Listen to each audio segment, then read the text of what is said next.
Tommy, good to see you. Yeah, good to see you too, mate. 10 years. Can you believe that it's been 10 years? I always find it a little hard in these situations, and you can maybe clarify it for me. Is it 10 years is a celebration of what we had and lost, or is it 10 years of realising what was lost? Yeah, it's a good question. Yeah, it's a very good question. I don't know, I haven't really thought about it. It's been something that I've known's coming, and you just don't want it to come because 10 years is quite significant.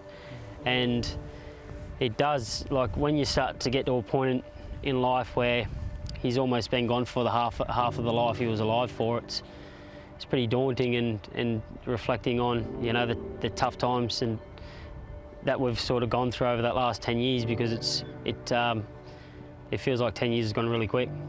Well, on that note, I think you're probably going to spend a fair bit of time talking about life after Nath. So let's start at life with Nathan. It's quite fitting that we would be having this chat here at Warwick Farm too. Yeah, it is. This is where we grew up. We were here from the age of 3 years of age, and we did our apprenticeship here, and yeah, just some amazing memories here. This is where we had all of our fun, whether it was annoying trainers before we even had our licence, and running the streets of Warwick Farm. And I remember at our younger years, Gary Portelli and Peter Snowden and John O'Shea chasing us away from their stables and giving us sprays, and now we're riding Group 1 winners for them, and Nathan obviously had a lot of luck for them guys before he passed away. What do you remember of the phone call or the moment when you heard, he was obviously over in Singapore, when you heard that he was ill and things were not going well? I just remember being in shock. Like, it was just like my heart dropped. I pulled over to the side of the road, just started crying, because I obviously didn't know how bad it was, but you just get this feeling inside, and I just had this feeling that it wasn't good, and that they couldn't put me on the phone to him, you know, was something that was just heartbreaking. But it was a couple of hours later, I got to the races at Wyong, and I wasn't going to ride, and I got a call from Whitney, and she put me on the phone to Nathan, and he just said, mate, everything's going to be all right, you know, and that was the last time I got to speak to him.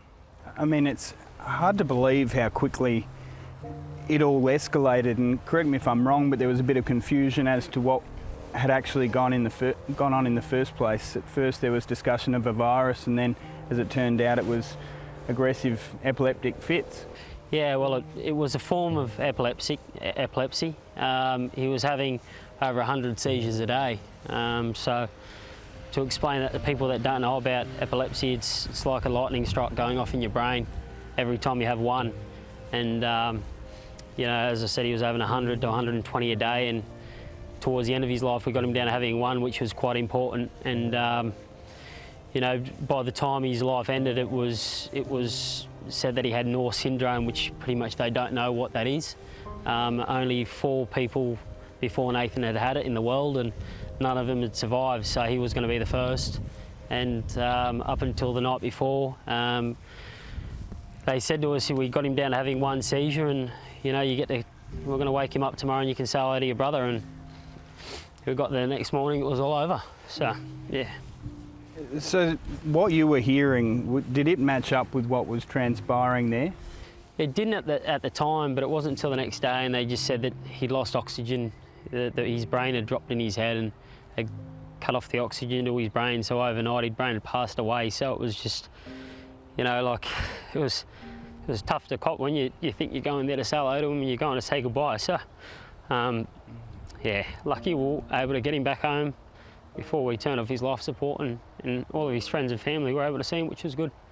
Everyone mourns differently, and I don't think anyone can judge anyone else for how they mourn. Your way of dealing with it, by the sounds of things, was to essentially hop straight back on the horse and get back into work. And I saw you did an interview recently, which I found profoundly sad, which was you talking about your suspension and how you didn't feel like you'd actually been able to deal with his death or mourn until last year. We're talking 9 years after the event. That's a long time to carry something like that. Yeah, it is, and it was sad going through it, finding yourself again, and I'd become a shell of the person I was, because I lost my best mate, and I didn't know how to deal with that, and the way I dealt with it was just shutting off my emotions completely, trying to find things in life to replace what I'd lost, which I figured out was impossible, and went through a lot of hard times, put my family through a lot of hard times.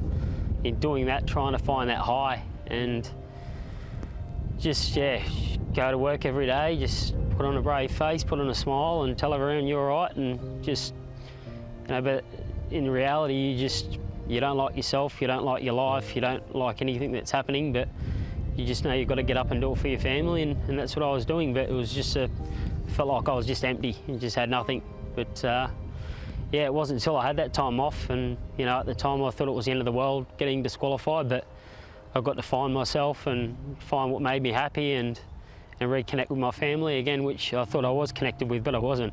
So important people, and I haven't suffered a loss to the level that you have, but important people in my life that have passed away, I often use them as an avenue of self-reflection. So if I do something good, bad, poorly, maybe things that I don't reflect that positively on myself, I'll think, what would Grandpa be thinking of me, or what would Grandma be thinking? Or do you ever look at your behaviour and monitor it through his eyes like that? Yeah, look, to be honest, for 7 years after he passed, part of that reflection process, I was disgusted in the person I'd become, just personally myself, and like I said, putting my family through things that we had to deal with personally as well, and it was.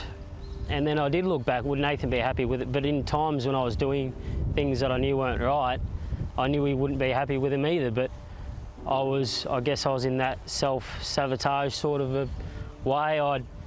Whether it was drinking or doing other things wrong, it felt good at the time, so it took the pain away for that little bit, that few hours, and so you chase that like feeling where there was no pain or there was no feeling, and you just didn't have to worry about anything in life. But at the end of it, was just the people you were hurting along the way that you sort of shove them feelings under the carpet.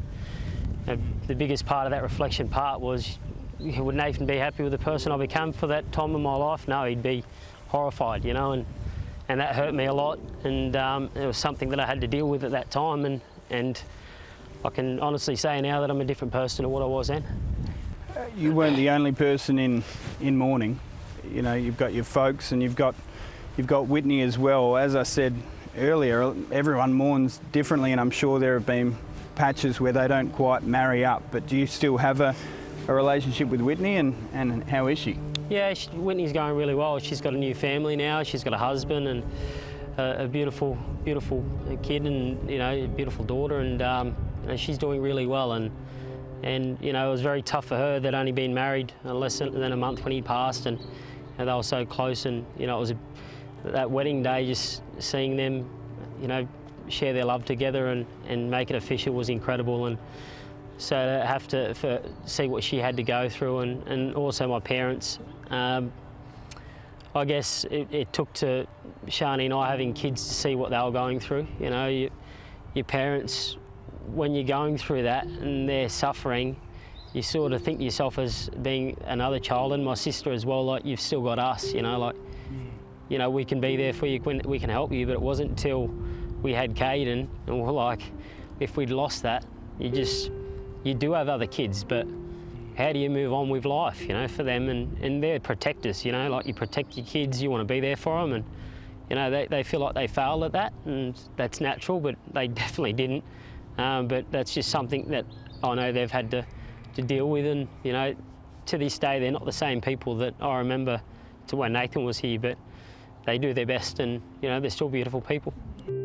Dan Excel shakes them off, gets away from military attack, coming hard on the outside. Dan Excel, military attack coming at him. Dan Excel in front, he's going to go back to back. Dan Excel gets it for Tommy Berry. He looks to the heavens with brotherly love, and Dan Excel wins it. I find it both fitting and cruel that one of your best moments in the saddle happened in the city where Nath got ill in Singapore in the Cup there. And as far as I understand it, there was a moment pre-race where you thought, Nath's right here and I'm going to be winning this race. Yeah, well, it was a tough day because I remember saying yes to it. I got there and they put me in a hotel that I'd stayed at while Nathan was crook. And I remember calling... it would have been brutal. It was. I called Mr. Teo from China Horse Club. I was riding for him there and I said, I can't stay here. I just can't. So I sat out the front, down the street, and he picked me up and took me to a different hotel. We got there on the day of the races, and Military Attack was short price favourite for John Moore, and I was on Dan Excel. And we were in the barriers, and it was like time had just frozen. And I was sitting there, and this white butterfly was flying around in front of it, come through the front of the gates, did a few laps, and then just took off. And I remember I said, I'm gonna win this. And I just rode it, followed Military Attack, come off of his back, and the rest was history. It was an amazing moment, but I'd be lying if I didn't say I'd got on the first plane and got straight out of there. I didn't want to be there one bit, but it was just one of them moments in life where you're like, he was there, I could feel it, and it was meant to be. I imagine you more than most have moments where you think of him, and over time that may be less, but when you look very similar, even looking in the mirror, I imagine, is a reminder. Yeah, well, you look at photos of him now, and even Shani says my nose looks like it's getting bigger, and that was one way you could sort of tell Nathan and I apart, was he had a bigger nose than me. So you look at photos of me now and you can just feel like, I don't know if it's your mind playing tricks on you, or it seems to be our whole family. We feel like I'm starting to look a bit more like Nathan as time goes on and I get older. Maybe he just looked old when he was younger. But no, it's it's times like, coming up to 10 years where, it's going to be a sad time for everyone involved that knew him, but I think it's going to be a time as well that we can reflect on what a great guy he was, and the hearts that he touched when he was here and when he left us, and how good a jockey he was in the saddle, that he never got to sort of get to his best before he left us. Well, as a jockey, I kind of think of him at least two primary times a year, one being Magic Millions time, with his great success being unencumbered, but the other is over the course of the championships when we have the Nathan Berry medal. But let's talk about some other ways that you remember him. So his name is on your pants pretty much every time you go around. Occasionally you use his saddle as well, and your son is named in his honour. Yeah, exactly. There's little sprinklings of Nathan in all through our life, and you go through our home and you'll see him at a lot of places. You talk to our kids and you mention Uncle Nathan. I'll tell you more about Uncle Nathan than what you probably know, and that's just from what they've heard. So he's everywhere in our lives still, and I love that our kids we don't have to bring him up to our kids, they bring him up to us, and they want to talk about him, and they've got their telescopes and they look up for him at night and find the stars in the sky, and they're well aware of what's happened to Uncle Nathan, and it's so special that our kids share that love for him, and even though they never got to meet him, they know how special he was to us and our family. Not to get too deep, but do you believe in that stuff? Do you believe that?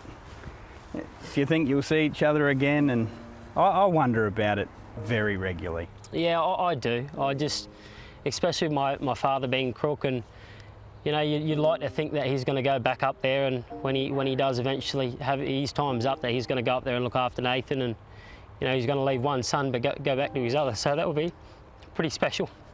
We've got an exciting few weeks coming up with the championships. We've got a celebration of your brother's life pretty much throughout the group races and the provincial and the country championships as well. You took it out back in its inaugural year, shared it with James McDonald. Can you tell us what it would mean to win it and what it means to every jockey that does take it out? Yeah, I can't speak on behalf of every jockey, but you can just tell in their reaction to winning it, and even when I was disqualified and I wasn't there, and the messages you get about it, people, even the Wyong, there's one at Wyong and there's one at Nowra. The Wyong goes over 2 days, and I remember Adam Hieronymus going, oh, how far am I in front? Like, what do I need to get to win it? And Adam and Nathan they got along. They weren't overly close, but it was just between that and the championships. I guess for them it is something that they'll have of Nathan in their house. And for me to win it, it just it shows you how hard it is to win, because it's something that I just cherish to win every year, but it's not that easy. You've got to compete with James, and obviously Hugh had a Huey mortgage and on it Nash, for a and while, yeah. you know, like I'm just glad I got the first one, so it put me at ease a little bit, because if I didn't have that, I'd be in a different place right now. That's fair. I reckon if you were starting to get to 8, 9 years, you'd be saying, I really need this on my resume, and I am glad. It was fitting, I think, that you won it the first year. You might remember when he was crook, several jockeys around the world, a lot of big name jockeys wore a blue ribbon. Do you remember that well? It was sort of a sentiment that echoed around the world, and just as a mark of respect to your brother. Yeah, I do. I remember the whole ribbon situation, and I remember jockeys around the world wearing it, but I just, like that whole sort of 2-3 weeks with him being crook and passing away is honestly just a blur, and it'd be nice to see photos of that again, and I know it was worn, whether it was in Hong Kong, maybe Zach Purton, just from memory off the top of my head, Ty, and yeah, there was a few others, but yeah, it just obviously a bit of a blur at that stage, but it was something that didn't just last a week either. It continued on for quite a little while after that, and yeah, that was very special to see. Well, on that note, as you know, Erin, who works with us, she loves you guys. She loves your family, and she spent a lot of time last night putting these together, and I can't tell you how much glue was required. She's lost all her fingerprints with the glue gun. This is for all of the jockeys to wear today. They're aware of it. Yep. So all of you guys will be throwing those on almost 10 years to the day since it happened. Just to round out, we briefly were talking about this interview a couple of days ago on Saturday, and I hope you don't mind my sharing. And I was chatting to Emma, who was chatting to Chantel Buckley, and we all had interviews with you coming up. A lot of people will chat to you at this time of year, and you replied, everybody likes me again now, in reference to all the interviews. And I immediately shot back saying, I've always loved you, Tommy, which for what it's worth is true, but I just wanted to say this industry can be quite forgiving, but it can also be ostracising. So if you did feel ostracised at any point during your break, I hope you didn't, but just know that I and many others are going to be cheering you on in the championships, mate. Every year that it comes around, I think about how important it is to you. All I want is for you to just keep riding winners and keep saluting. No, I appreciate it very much, and thanks for sharing this special time and talking about Nathan's life. It's something that's always very hard, as you could tell, but it's something that I greatly appreciate. People talking about Nathan and bringing up good memories about him is something that I'll never get sick of, and my family will never get sick of hearing great stories. So I really appreciate you doing this, even though it's tough. You'll be watching, mate. Good luck. Thank you.